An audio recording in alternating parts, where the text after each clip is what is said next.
Selamat pagi Pak, perkenalkan nama saya Firman Bintang sesuai dengan NIM 1123 dari kelas 12 IF2. Di sini saya ingin menjelaskan praktikum pertama saya dalam PBO, yaitu Setup Environment dan Studi Kasus Java Dasar. Nah, di nomor 2 ada capaian dan dikasih pemahaman dalam melakukan praktikum ini, yaitu ada 10 kriteria. Yang pertama, melakukan instalasi JDK, Java Development Kit, dan juga code editor Visual Studio Code, extension, dan juga membuat workspace dan compile Java untuk pertama kali. Nah, di sini saya sudah menyelesaikan semua aktivitas 10 ya. Itu saya beri tanda 1, seperti dengan pemahaman di sini. Dan juga untuk nomor B, itu pemahaman untuk melakukan instalasi, saya memberikan nomor 5, yaitu sangat paham, dan juga ada untuk studi kasus, yaitu 4 paham. Di sini ada foto kami dalam rekan kerja kami dalam sesi praktikum dalam PBO. Inilah bukti bahwa kami telah melakukan praktikum. Nah, saya akan menilai diri saya sendiri dari 1 sampai 5. Saya menilai diri saya sendiri itu 4, 4 dan 5, dan 4 itu lumayan baik. Dan juga saya memikirkan kerja terhadap rekan kerja itu Jeremy Manolang dan Michael Nicholas Saragi, yaitu seperti ini, 4, dan ada juga rating 5. Nah, untuk aktivitas praktikum, yaitu saya melakukan pendownloadan atau instalasi dalam JDK, Java Development Kit, dan juga code editor VS Code, dan juga perintilan, yaitu extension untuk VS Code sendiri, dan juga melakukan pengaturan pada VS Code, membuat workspace, melakukan compile program Java untuk pertama kali. Nah, yang ketujuh itu adalah untuk mempraktikkan dasar-dasar kode program Java dari referensi. Saya telah membuat beberapa kelas di mana sudah saya pelajari beberapa materi tentang Java dasar tersebut. Nah, bukti bahwa saya sudah belajarnya. Nah, untuk yang nomor 8 dan 9 dan 10 itu studi kasus untuk menyelesaikan studi kasus dalam praktikum kali ini. Nah, di sini ada studi kasus pertama, yaitu perbedaan diagonal. Nah, bisa kita lihat, saya akan menjelaskannya dalam video VS Code. Nah, nomor 8 disuruh kita diberikan matriks. Nah, kita akan menghitung diagonal utama, atau juga yang ini, diagonal kiri ke kanan, dan juga diagonal kanan ke kiri.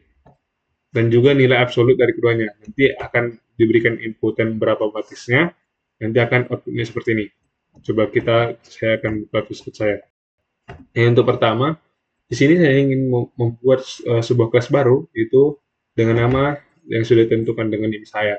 Nah, di sini apa fungsi dari public static Java Util ini?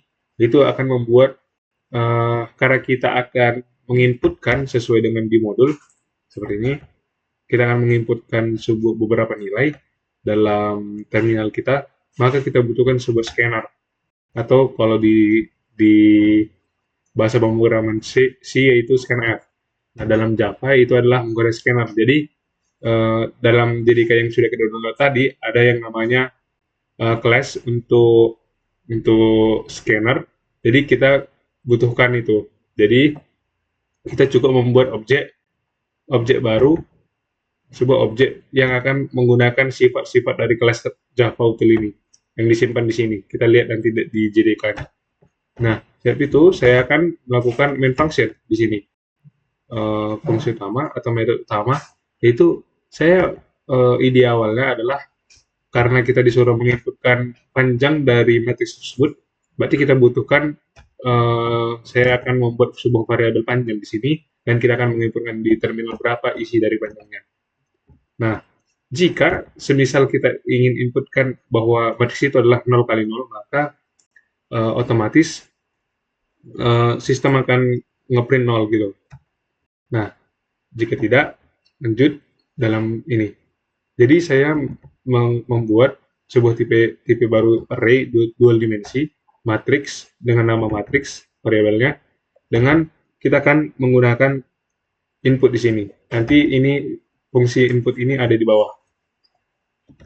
Dan juga ada diagonal kiri sum, diagonal kanan sum, selisih, ini ada metode-metode yang sudah saya buat di bawah. Dan ini adalah untuk format untuk output yang kita butuhkan. Nah, saya akan menjelaskan metode-metode pertama, yaitu metode pertama itu diagonal kiri dengan parameter yaitu membuat array dual dimensi dan juga integer panjang, di mana saya asumsikan bahwa kita anggap bahwa result itu nol. Nah, ini adalah template untuk outputannya diagonal kiri, dan juga saya akan membuat loopingan agar kita akan menjumlahkan dari kiri diagonal kiri ke kanan seperti yang sudah kita lakukan ini, kiri ke kanan. Nah, di sini caranya itu tinggal bahwasanya kita tahu bahwa alamat dari indeks array-nya itu dari kiri ke kanan, yaitu adalah array II. Jadi kalau dalam matriks dia ini kan berada di letaknya adalah array yang indeks 0, dan 11 dan 22. Maka akan loopingannya adalah I, seperti itu. Jadi tinggal hanya ngeprint menjumlahkan ke jumlah result. Selanjutnya bakal di print apa itu isi dari array I-nya.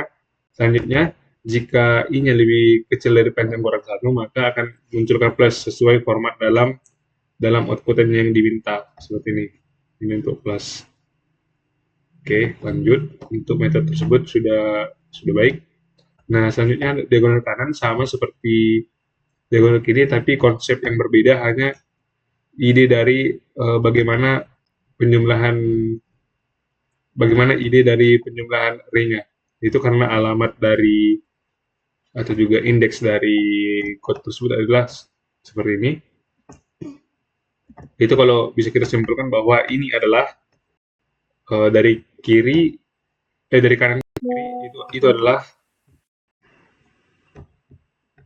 dari kiri ke kanan adalah panjang min 1 kurang I. Jadi nanti dia akan di looping seperti itu.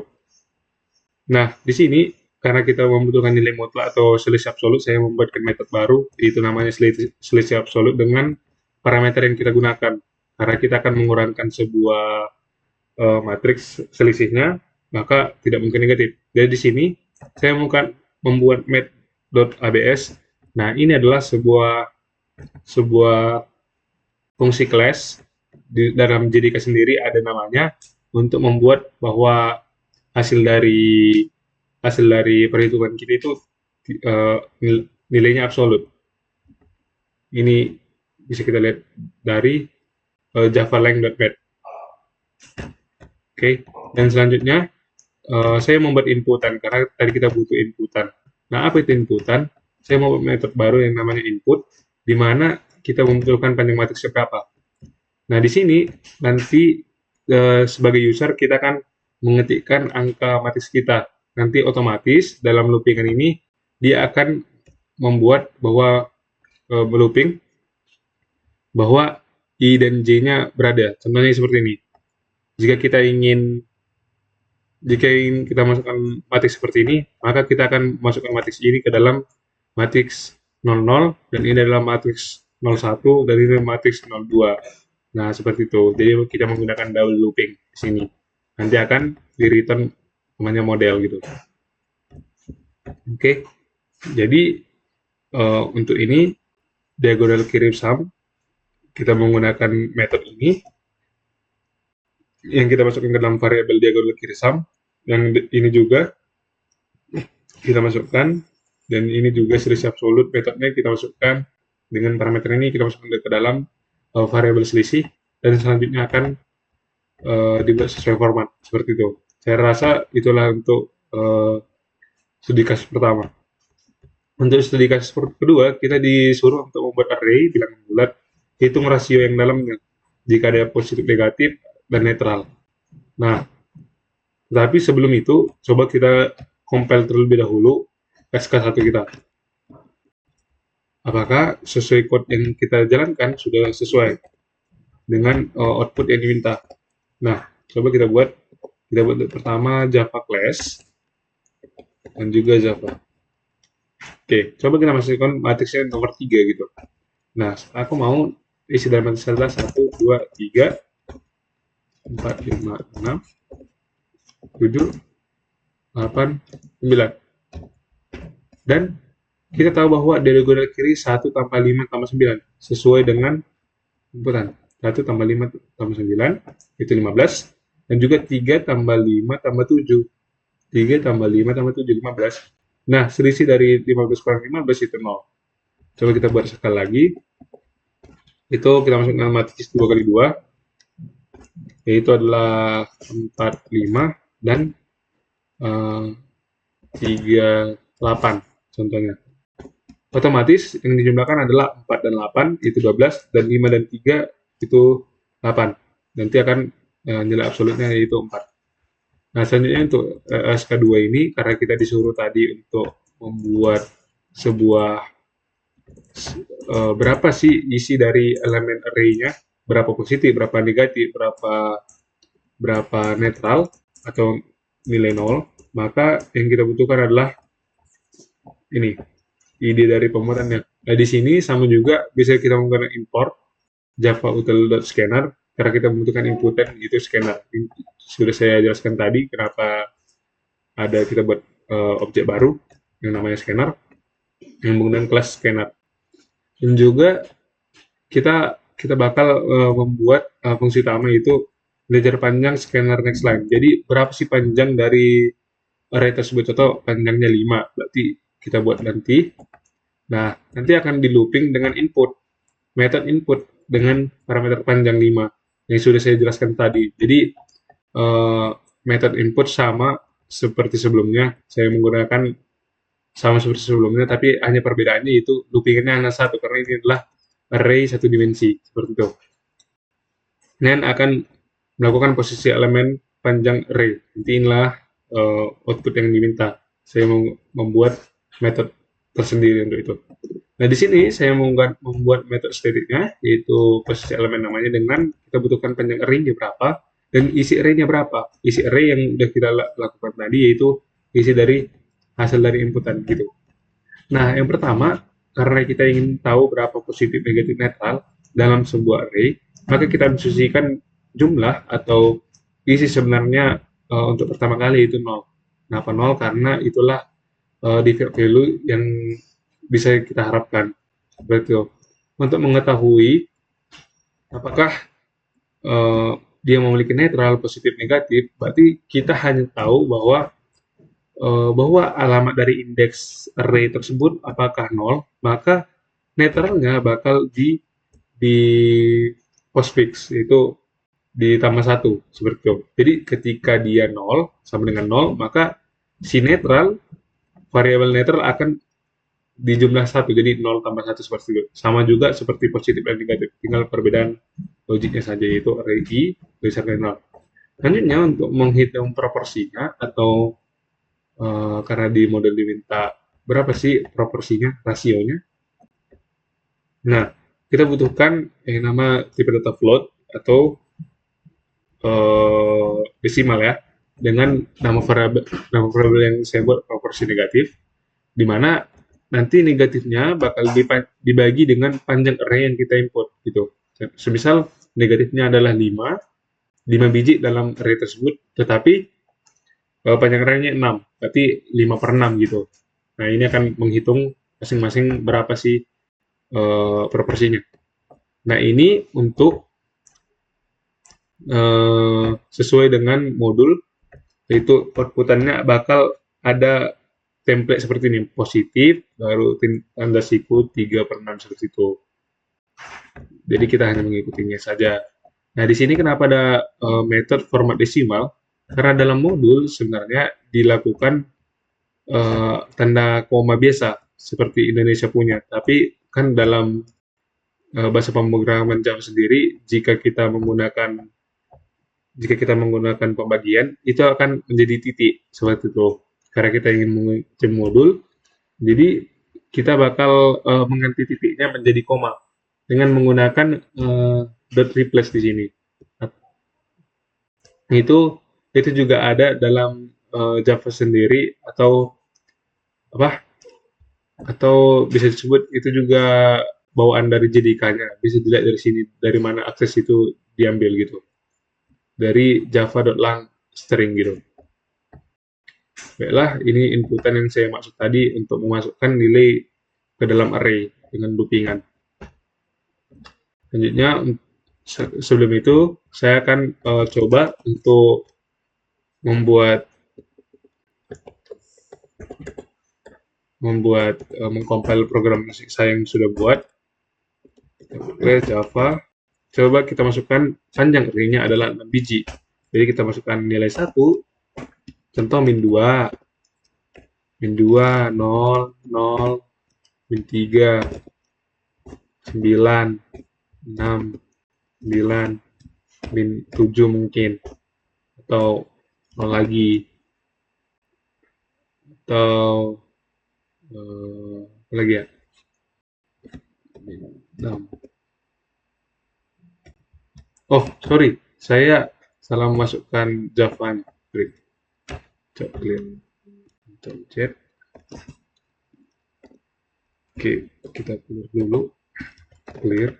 Saya masukkan adalah Java, namakan adalah Java 2, oke. Itu Java SK2. Oke, kita masukkan nomor 6. Contoh. Kita masukkan 1, 0, min 9, min 8, min 3 mungkin, 0 lagi.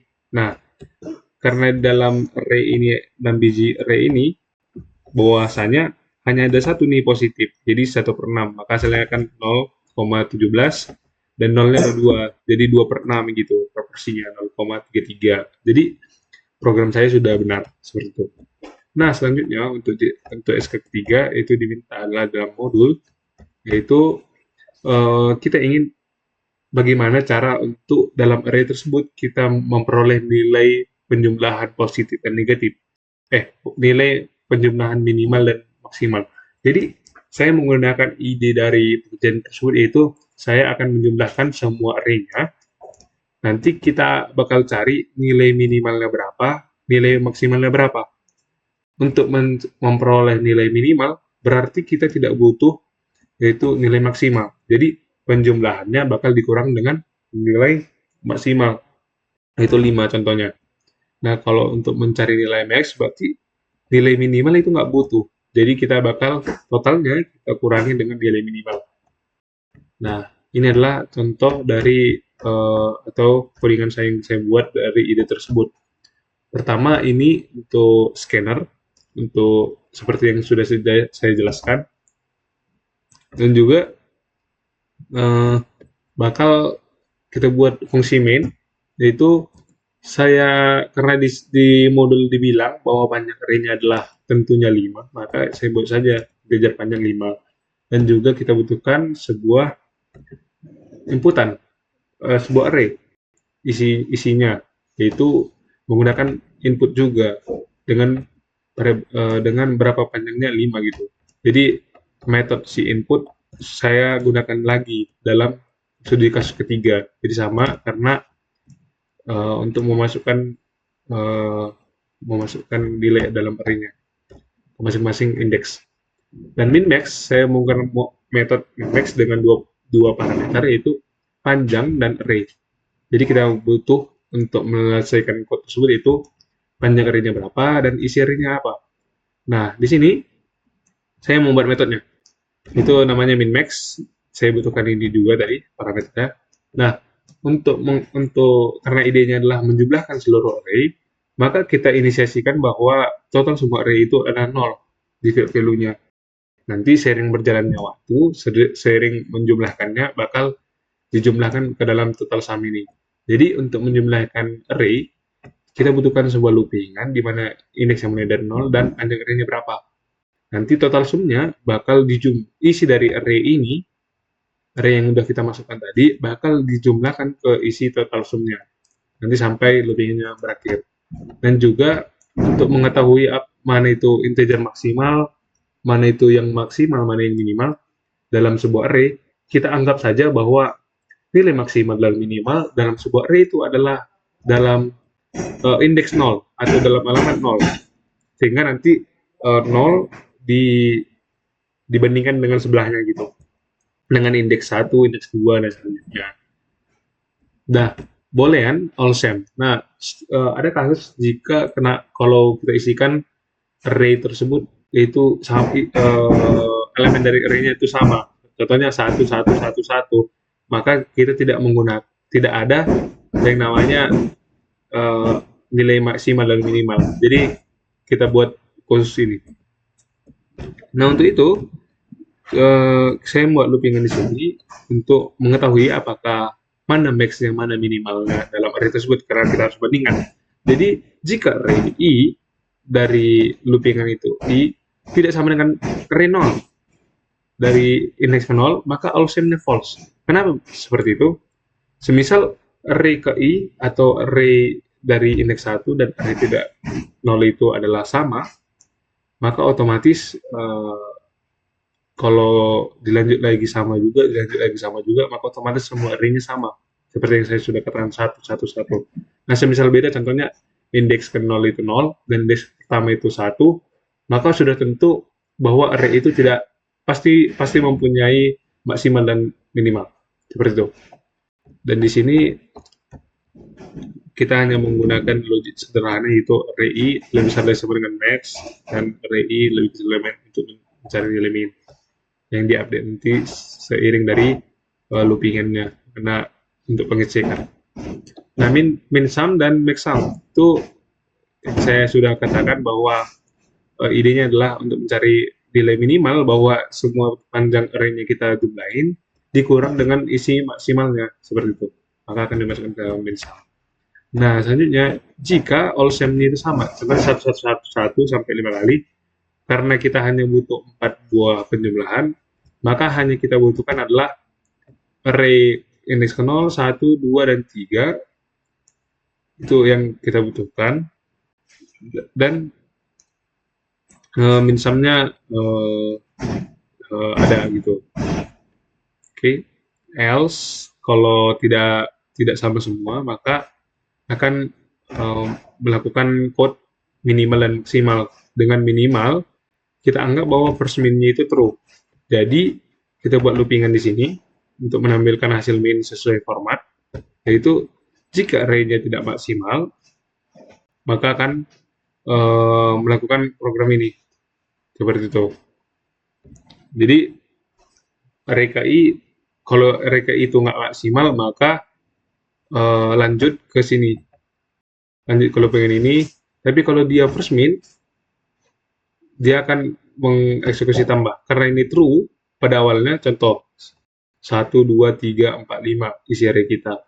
Nah, si array ke i atau indeks ke 0 dan indeks ke nilai max itu adalah 5, tidak sama, maka bakal not true di sini. Ini tidak akan dieksekusi. Apa sih guna loopingan ini? Untuk mengikuti format yang udah ada di sini. Tambah, tambah, tambah, dan sama dengan seperti itu. Jadi idenya seperti itu. Ini hanya untuk mengikuti apa saja dalam output yang kita minta. Nah, untuk max juga sama, bahwasanya hanya kita butuhkan adalah maximumnya seperti itu. Ini 2, else ini hanya untuk output yang diinginkan apa, seperti itu. Dan ini adalah input yang kita pengen, itu kita akan input. Inilah metode yang sudah saya pakai dari ketiga buah SK untuk memasukkan nilai array ke dalam array, seperti itu. Nah, saya sudah menyelesaikan atau sudah membuat laporan studi kasus tersebut dengan penjelasan yang sudah saya tulis, bahwa penjelasan yang cukup detail menurut saya, dan juga saya sudah membuatnya seperti itu. Nah, cukup sekian. Sebelum itu saya akan run program saya. Oke, coba kita run Java class 3 dan juga Java SK3. Oke, coba kita masukkan berapa panjangnya. karena kita memiliki panjangnya 5 kan, berarti langsung aja kita masukkan 1, 2, mungkin 5, 7, 9 kali, 9, 9, 10. Kenapa ini tidak sampai 10? Karena panjangnya sudah saya buat 5. Nah, dia bakal nggak ikut si 10-nya. Coba kita buat yang benarnya, bahwa panjangnya 10, sepanjang ringnya 5, itu masukkan nilainya. Sudah pas 5. Nah, otomatis kalau ingin nilainya max, berarti si satu ini nggak ikut dijumlahin. Nah, jika untuk mencari nilai minimal dari array ini, otomatis si 9 nggak ikut dalam operasi operasi penjumlahan itu. Baiklah, sekian hasil presentasi saya. Jika ada kesalahan kata